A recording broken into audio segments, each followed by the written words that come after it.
What is up, Earth's mightiest subscribers? It's Earning Blerd without fear. Welcome back to the channel. Okay, so today's video, we are going to be talking about X-Men number 15. This is chapter 20 in 10 of Swords by Jonathan Hickman and Mahmoud Asrar. And in this video, we are going to learn that the X-Men have actually been broken up for quite some time. Yeah, I know what you're saying. Oh, wait a minute, there's an X-Men comic and all this other stuff. But no. The X-Men have actually been disbanded for quite some time, and I'm going to tell you why that's the case. We're also going to learn exactly how little the Quiet Council is willing to do in order to save anyone who is on the other side of the external gate, and how far Cyclops will go to defy the Quiet Council. And more importantly, we're going to talk about the big duke-a-roo between Apocalypse and his wife, Genesis, aka Annihilation. We are going to talk about all this and more right now, but first, wash your damn hands. And let's hit that intro. Word to wise, grass only greener when it's fertilized. Gave them truth in these songs, they prefer to lies. Destiny beautiful, adrift in her purple lies. You can't see me, you Stevie, wondering how I reach more evolutions than Evie and make it look easy.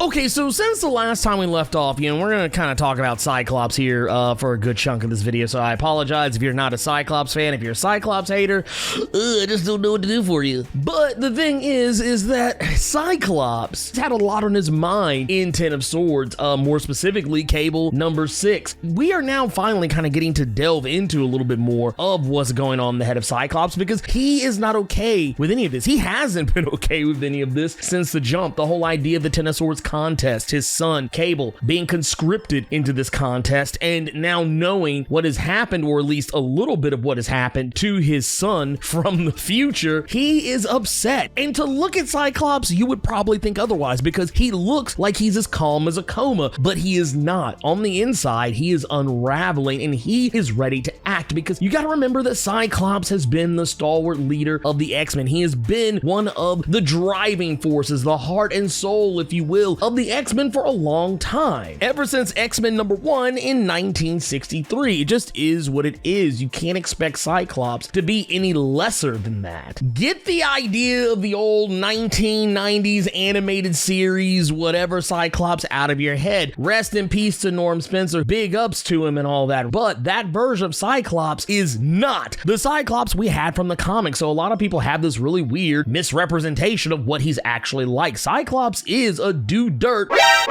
and he is going to prove it here, because he is willing, knowing what the Quiet Council is going to say. He already knows what their answer is, that they are not going to want to help him, that they are going to want to put the needs of the many versus the needs of the few first. They're not going to want to send an army of mutants into Otherworld, especially knowing what the stakes are regarding the fact that if you die in Otherworld, you die for real. Even though you could be resurrected, you would not be the same person that you were before you went over there, because there's something about the atmosphere, the environment of Otherworld, because it is the nexus of all realities in the multiverse. It warps who you are, so you become this weird, twisted amalgam of all of the different versions of yourself from across the multiverse when you're resurrected. Xavier, especially among anyone else, is not willing to risk that. But the thing is, Cyclops and Jean Grey, they don't care. They want to do what's right. Cyclops wants to put together a team of hard pipe-hidden muties and to go over there and wreck shop. And it's to the point that you can kind of look at the Quiet Council and tell who is going to be on board for this and who is not. Nightcrawler is one of the first people to raise his hand in regards to volunteering to go over to Otherworld, because, as he would frankly put it, he was offended that he wasn't even invited in the first place to be involved in a contest that involves swords. Which I also thought it was odd too that Nightcrawler was not involved in any of this, especially given his history, with Excalibur. And then of course also Kate Pryde, she wants in because she doesn't want to sit idly by while all this is going on. And it's here where Sebastian Shaw puts a lot of cold water on all this, because Sebastian Shaw, he sees the writing on the wall, and as for as much as I hate Sebastian Shaw, he does make some very strong points. The fact that no member of the Quiet Council should just be sent over willy-nilly. They shouldn't just be randomly sending off people left and right from the Quiet Council to fight in this contest. They've already given up 2 of their captains in Magic and Gorgon, and they've already lost 2 Quiet Council members to the contest in regards to both Apocalypse and Storm being conscripted into the contest. So they can't just keep giving up seats left and right, and he decides that if you go to Otherworld, if you leave this council, and this is in direct regards to not just Nightcrawler and Kate Pryde, but also in regards to Jean Grey, who also sits on the council as well. He says that if you leave, you forfeit your seat. There is no coming back from it, even if you do. Now, this doesn't stop Jean Grey from going, and it actually doesn't even convince Nightcrawler or Kate Pryde not to go, but it does actually take the wise words of Jean telling Kurt that he has to stay, because with Jean Grey gone and no telling what's happened to Storm, Kurt is the last bastion of heart and soul that's on the council. If you look at the rest of the council, look who is left. It's Sebastian Shaw, Exodus, Mr. Sinister, Mystique, and Emma Frost. Now, Emma Frost is not, a bad person, but she is self-serving in a lot of regards. Now, that said, because of the nature of the fact they have to go through gates, this does cause Cyclops to warn Kate that she will not be able to go, most likely, because she can't pass through any of the gates as far as we know just yet. Though I will say Emma brings up something, and this won't make sense exactly right now,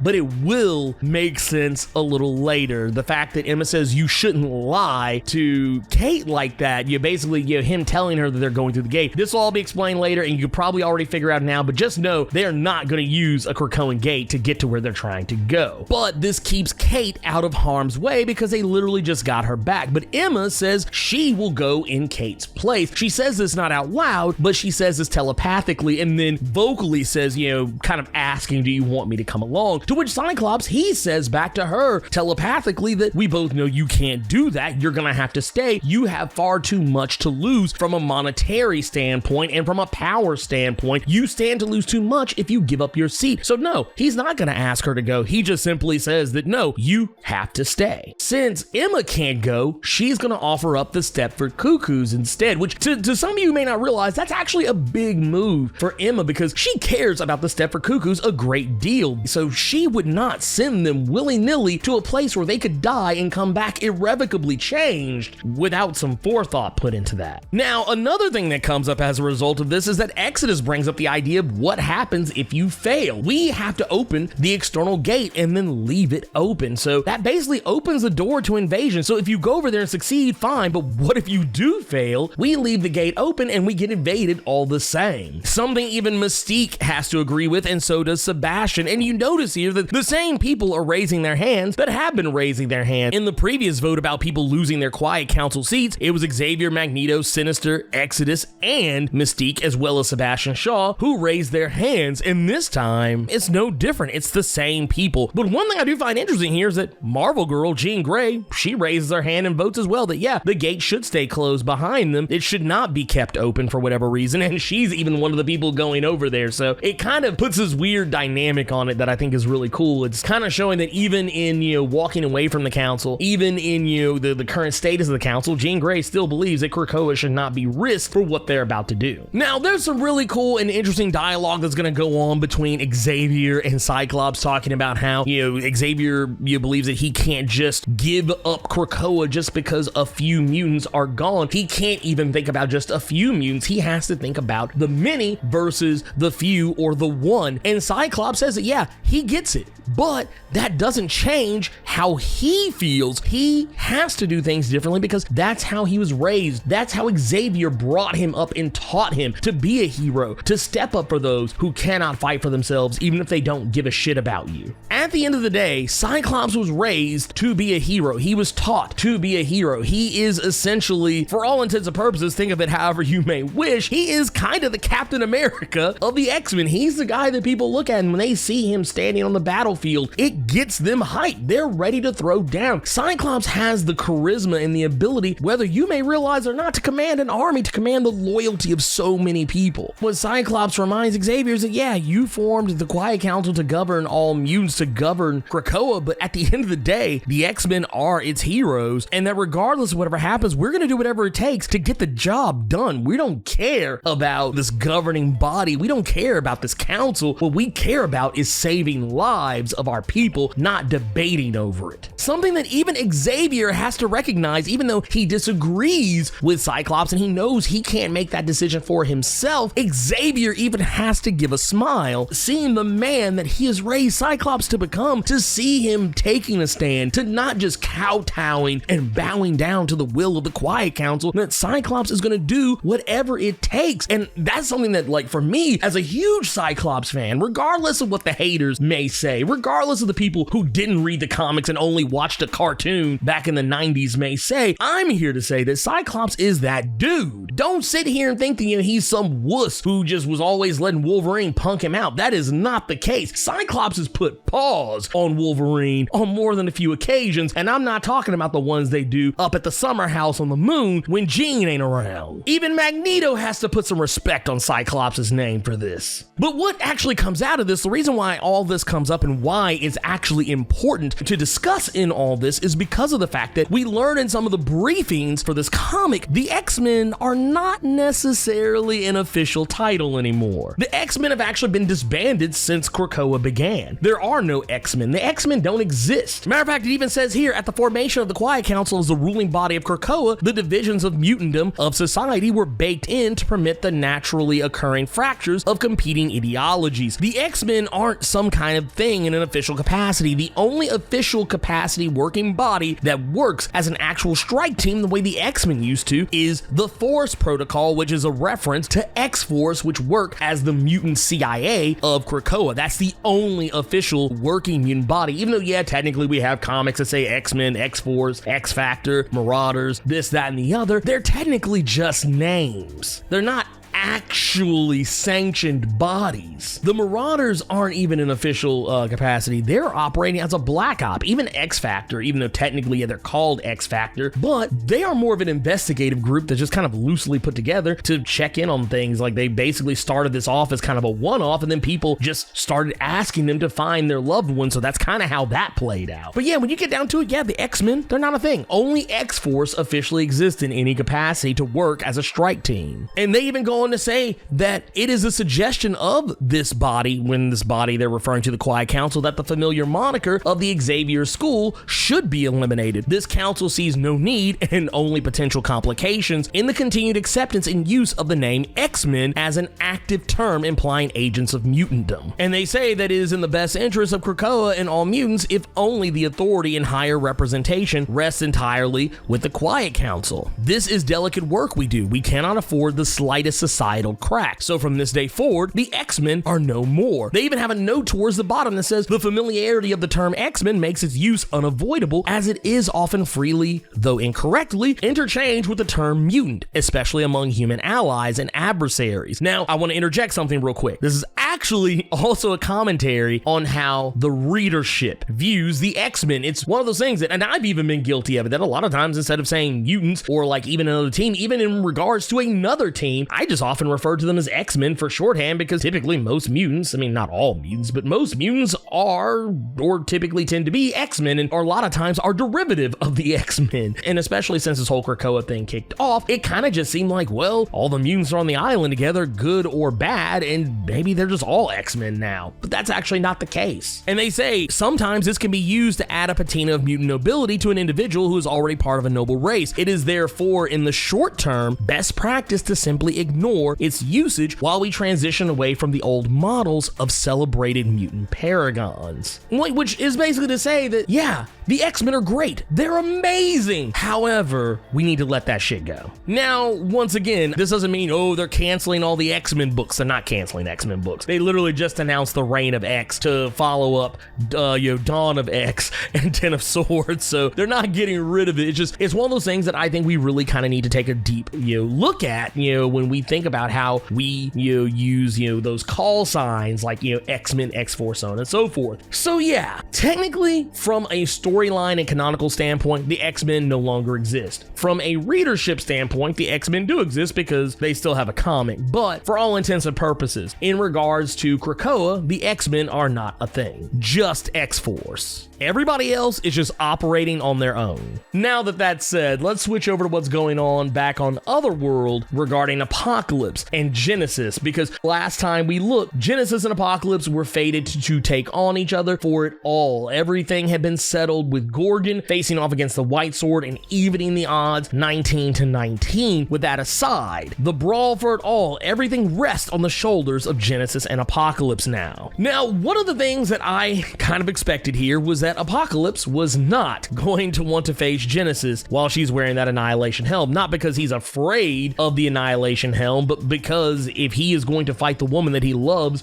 the woman he has called his wife, the woman who he has sired many children with, he wants to face her and look her in the eyes, not through some damn mask. Something that even though Annihilation does not want Genesis to do, Genesis actually exerts what little free will she has over the helm of Annihilation and actually listens to Apocalypse. Though she's really flippant about it when she does so, because she lets him know, oh, well then all you'll do is just look into my eyes as you die. Now, Twilight Blade versus Scarab, we kind of know how this is gonna go. Genesis is no slouch. We know that Genesis is more powerful than Apocalypse. Even by Apocalypse's own admission, she is the more powerful of the two of them. Not only is she more powerful in terms of, mutant abilities, that her abilities trump his mutant abilities, she's also more powerful than him in terms of combat prowess. She proves it by how easily she beats the crap out of him, how easily she can throw him off balance, how easily that she can just light him up in every single phase of the game when it comes to their battle against each other. And she even offers him an opportunity to yield before her and take his place by her side, his rightful place by her side, as they both rule over Amenthi Hell and ravage the rest of the multiverse. She's offering him this freely because at the end of the day, Genesis does still love Apocalypse. That much is very clear. And she still wants to be with him, just she doesn't want to be with him as enemies. Now, all this time, one of the biggest things I think people have kind of taken from this comic, one of the biggest points of contention, I see it every single time it's brought up on Twitter and YouTube comments, is that they can't accept the fact that Apocalypse is weaker than his wife. And it's usually men, they have this weird thing where it's like, oh, well, Apocalypse is supposed to be the biggest,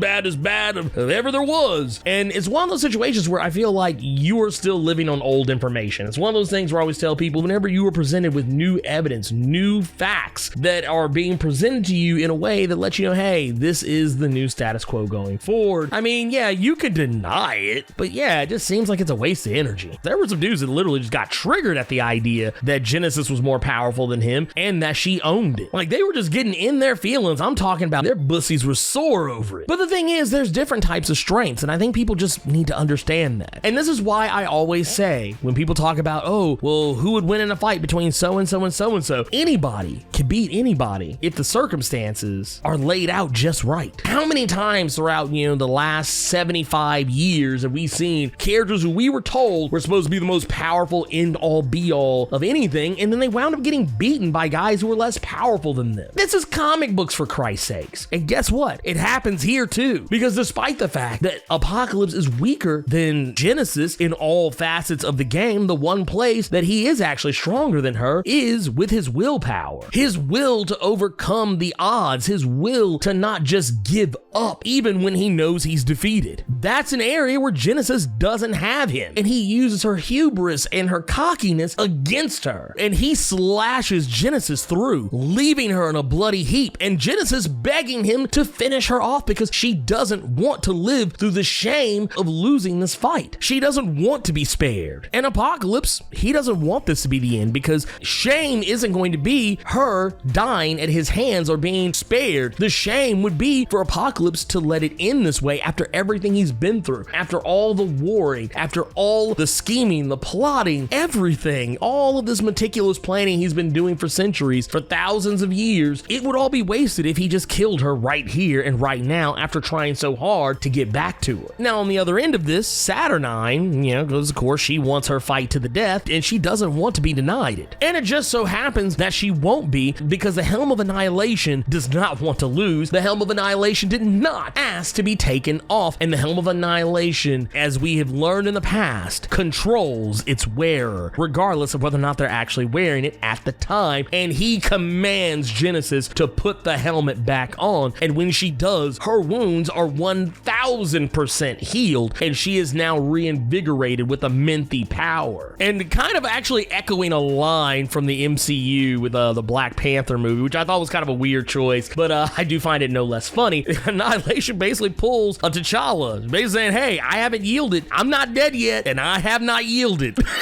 Like, just even got the hands out and everything. It was an interesting choice, but yeah, it's not done yet, not by a damn sight. And with that is actually the wrap up for X-Men number 15, and I'm going to tell you right now, there's still more. We are going to hit the conclusion before this is all said and done. There's so much to cover, and there's so much to talk about, so much commentary and things of that nature. But man, this week, I'm gonna go ahead and say it right now. Spoiler alert: this comic goes out with a bang. This comic goes out with a bang. I'm gonna go ahead and just say it right now. For whatever you may think about Ten of Swords up to this point, it's definitely living up to it in these last 3 issues that came out today. So, but anyways, let me know what you think about X-Men number 15 by Jonathan Hickman and Mahmoud Asrar. Do you think that Apocalypse can take down Annihilation? Do you think that Annihilation is gonna get that L back? And more importantly, let me know what you think about the Quiet Council and their disbanding of the X-Men, and how Cyclops stands defiant against it. Wash your damn hands and sound off in the comments. So hey, you made it to the end of the video. Awesome for you. If you enjoyed this video, and if you made it this far, I don't see how you didn't, do me a favor. Hulk smash that like button. And if you want to see more awesome videos like this one, make sure you click subscribe so you can become one of Earth's mightiest subscribers, and tap that bell so you know when I post up. Also, feel free to go check out my Patreon, where if you chuck in a buck, you can get early access to most of my videos up to a week early. And if you have time, make sure you swing by nerd901.com, where you can find more of my content as well as other amazing stuff. Anyways, until next time, I love you 3000 plus ultra!